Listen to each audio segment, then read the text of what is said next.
Hey there, super friends.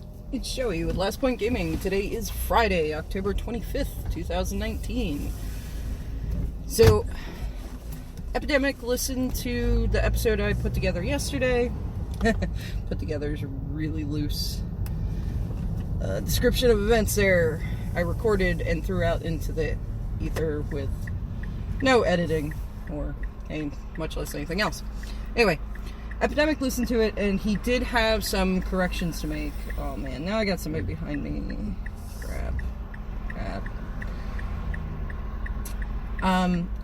You can buy Kingdom Death Monsters currently. I was wrong about that. It'll run you about $400. What he had mentioned to me that had confused me is I guess usually they have a Black Friday sale, and you can pick it up for like $350. So, just like yesterday, at the end of the block of links in the description below, there will be an additional link, and that will be to the website where you can go purchase the game. Also, I didn't realize he had expansions, but he does. And one of them is the Lonely Tree expansion, which probably explains why the Lonely Tree stuff is in its own little book and not the main storybook. So, just a couple fixes. It's got a bunch of expansions. It has a Slender Man expansion. God, that model looks hype.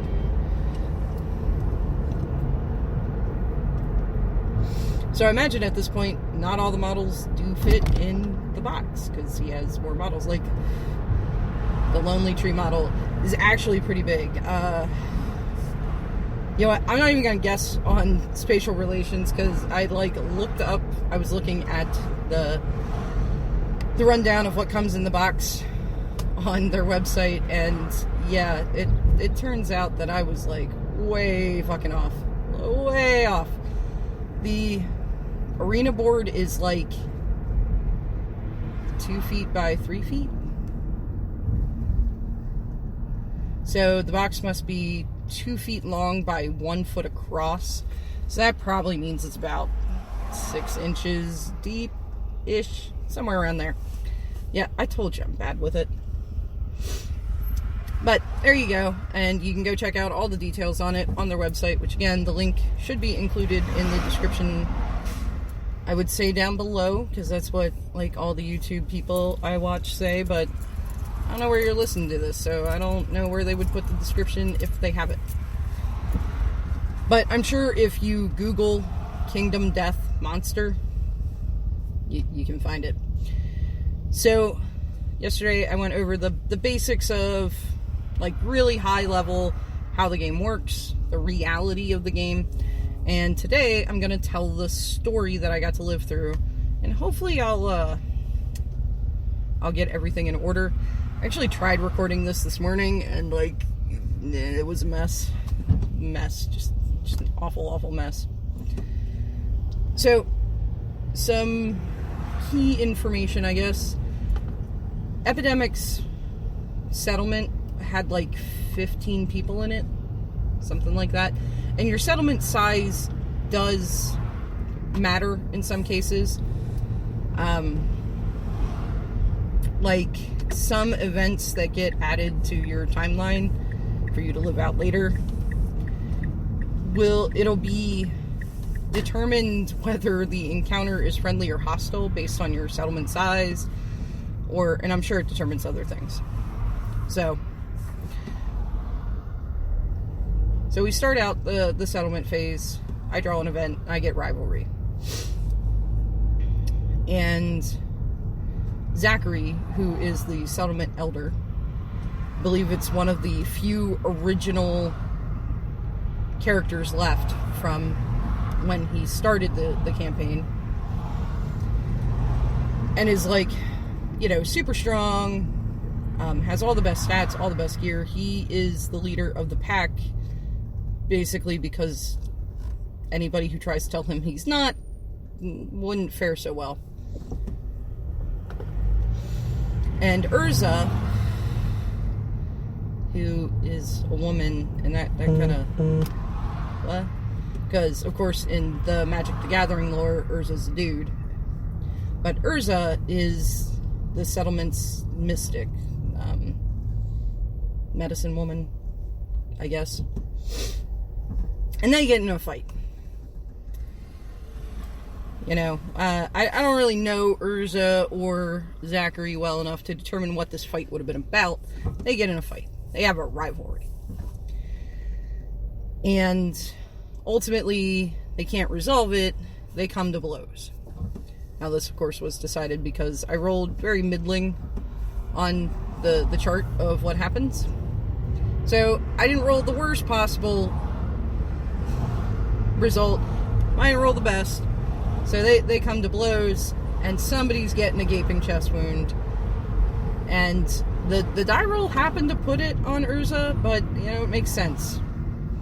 Big, strong, godlike creature come to Earth, punches the medicine woman. Yeah, what do you think's gonna happen there, right?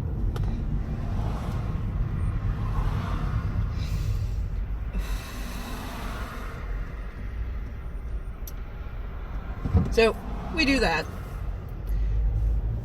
Uranus and Lilith fall in love. They have themselves a baby. Her name is Lyra. This is the character that I brought into this settlement. And wait till you hear how that goes. Somebody knocks over a lantern and it shatters.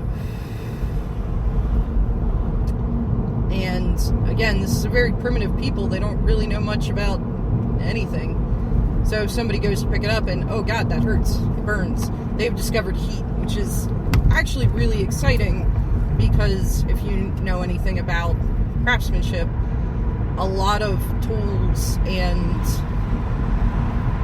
I guess mostly tools, I don't think you really need much heat for leatherworking, but for metalwork you do, and even to like hone bone blades, heat really helps with that. What are you doing, Skippy? So now the settlement has learned heat. Though it did come at a cost. But also, like, you know, scar tissue is stronger than not scar tissue.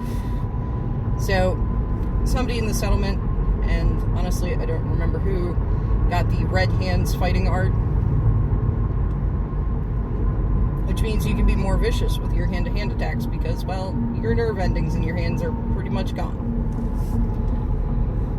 Uranus ended up blinded in one eye, and I can't for the life of me remember how, but I think it had something to do with the lantern thing. So, we all pray to our shrine, which means we all get an additional, I want to say the stat was survival.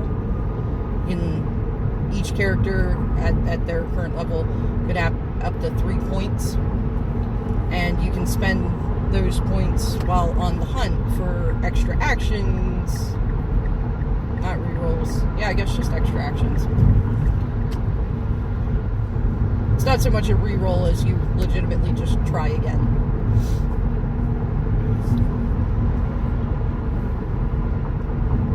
We have somebody do the forbidden dance. I don't remember who that was, honestly. And I think from there, somebody else got a fighting art. Man, this was so much better in my head.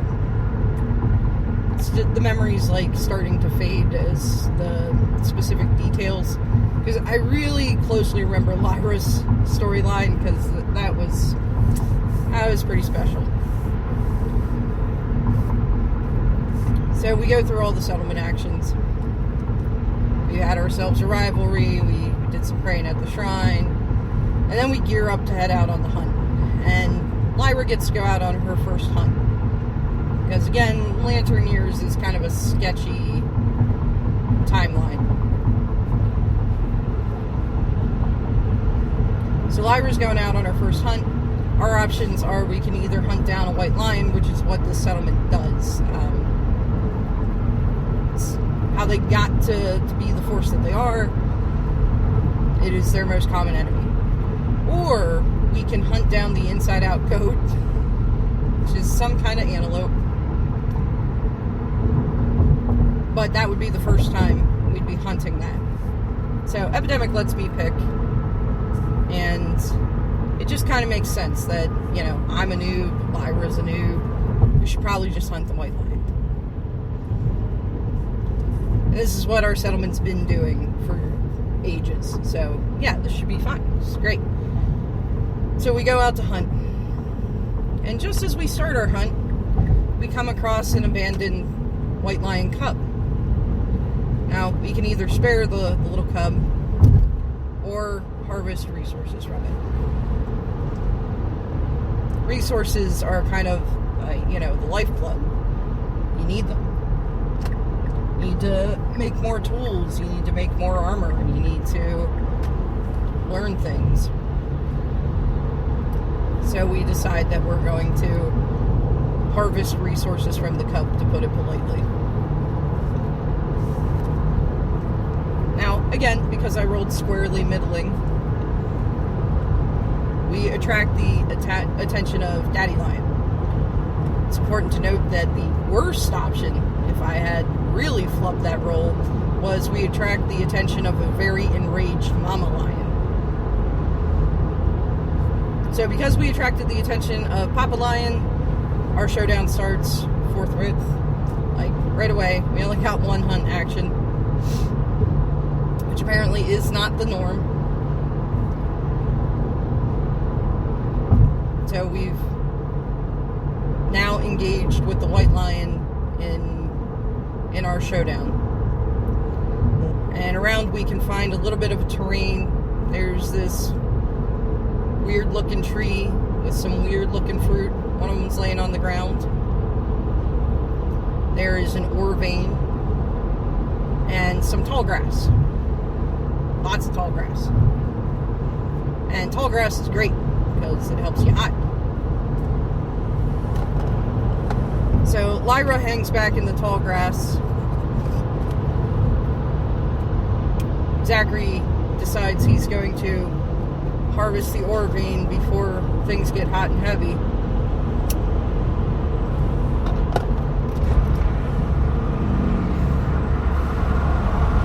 Nobody's near the tree, though we decide that we probably should not let the lion eat the fruit from the tree.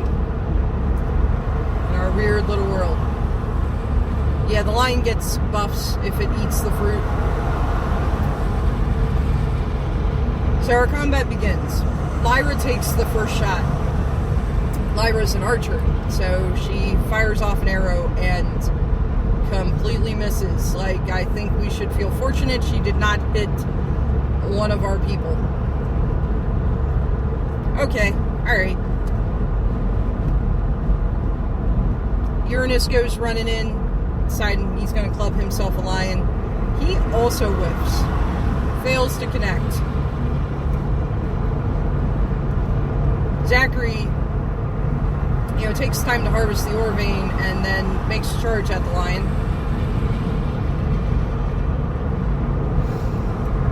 Leono also makes a charge at the lion. I think he also fails to wound. I think he connects, but just, kind of grazes.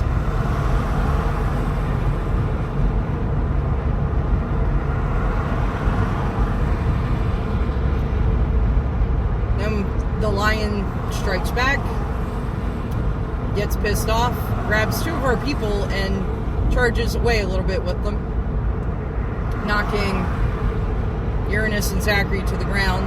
We get them back up.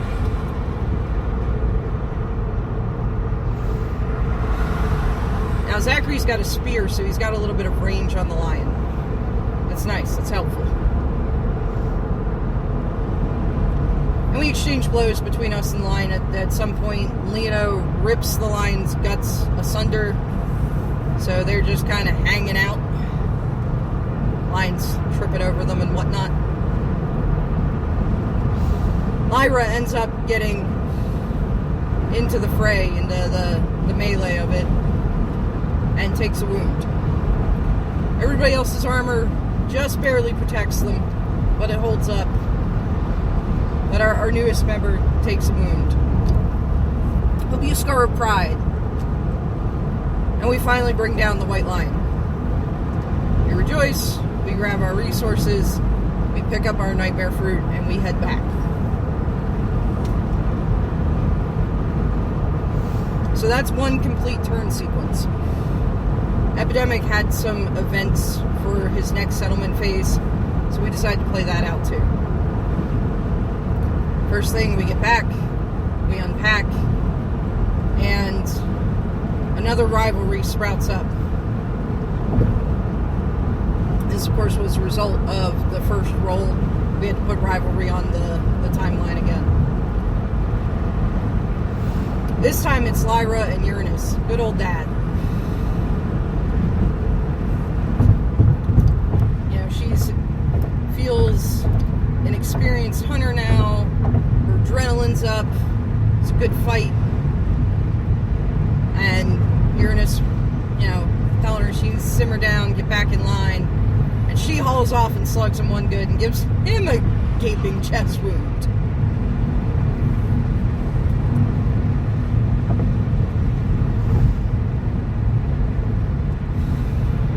And as the fight dies down, peace settles over our settlement once more, a strange visitor comes. It's one of the Kingsmen. Our settlement's too large for his liking. We know we're no match for him. He demands we bring our strongest forth to be executed. So, to serve the good of the many, we sacrifice the one, which is Zachary. That's right. I got the town elder killed. Pretty sure if Epidemic and I ever play again, he's just got to make a whole new campaign. No, he was not too upset about it. Apparently, in Kingdom Death Monsters, you cannot get very attached to your characters. So Zachary is now executed. And while the settlement reels at their loss, another stranger comes to the light. Except they're not a stranger. As she enters the ring of light of the settlement, she's recognized by most, not by Lyra. She was one of our people that was exiled years ago. Lantern years ago, mind you. She looks different now. She's covered in these odd markings.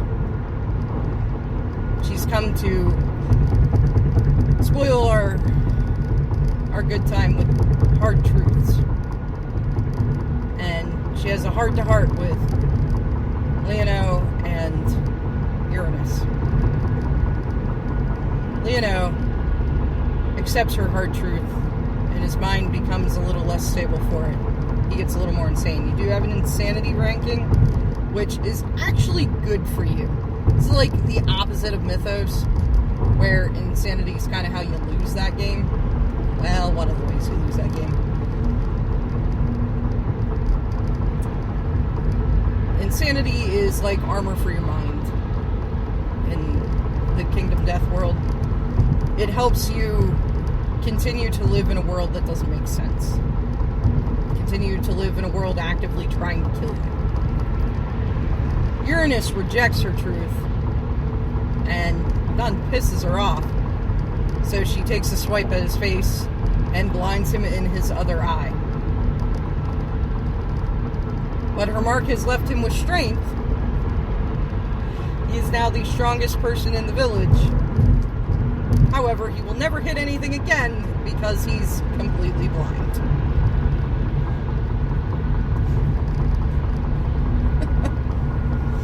On the plus side, if the Kingsman comes to call again, we now have a fitting sacrifice for him that will not damage our society's ability to survive.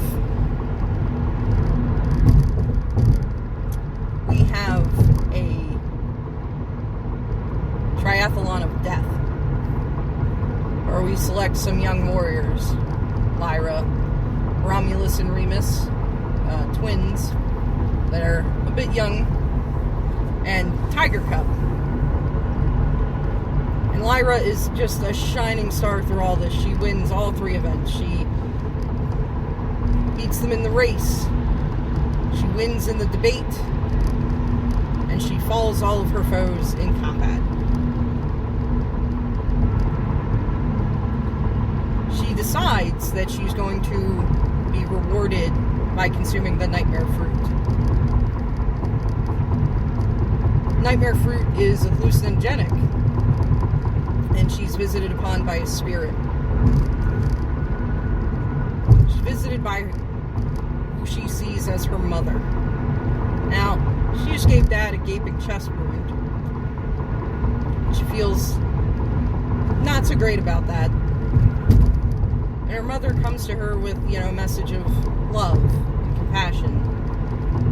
And she feels a bond with this spirit who's taken the visage of her mother. A bond that is stronger than anything anybody has ever felt before. And then the spirit leaves her. And she feels broken and empty. She'll never experience that kind of bond with anything ever again. And she dies. The woman dies of loneliness. After surviving the hunt. After winning a rivalry with her father. After winning the triathlon of death. This bright, shining star goes goddamn supernova. I got to watch this entire character, or this character's entire lifeline play out. And yeah. Her and I lived that life with complete reckless abandon, and here we are. So she has fallen victim to the nightmare fruit. Zachary has been executed by the Kingsman. Uranus is now the, strong badass of the clan, except he's completely blind.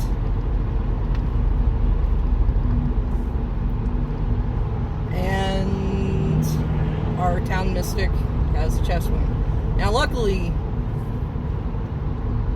not a single villager lost all 3 events in the triathlon of death.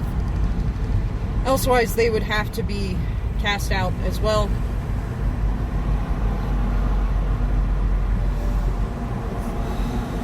And that's where we ended. We made a bunch of stuff with our resources. None of it helped Lyra. So I too learned that you cannot get very attached to these characters. And yeah, now again, we only played like 1.5 turn sequences, so there's not a whole lot of story to tell. But it was really fun to live through it and how everything connected. And I say that the spirit took on the visage of her mother because Lilith, the character, the model that's been assigned to her, is the same character as far as, the creators of the game that's depicted in the small, like almost comic book that goes through what happens when you eat the nightmare fruit. But it all seemed to kind of fit together. She has the rivalry with her father. She thinks her mother's now abandoned her. And, she's alone in this dark world now and just, gives up the will to live.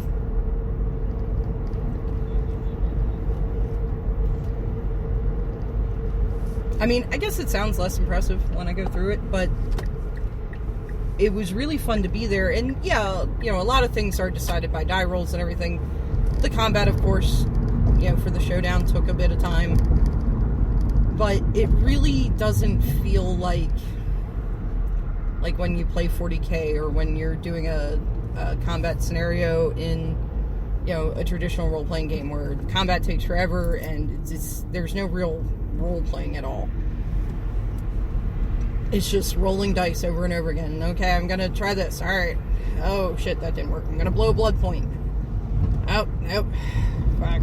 I didn't soak any of this.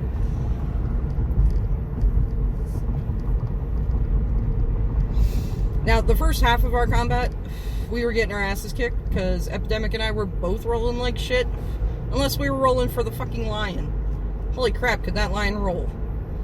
So we changed dice, because that's what you do as a gamer when your dice betray you. Is you set them aside and you let them take a break. And you get new, fresh dice.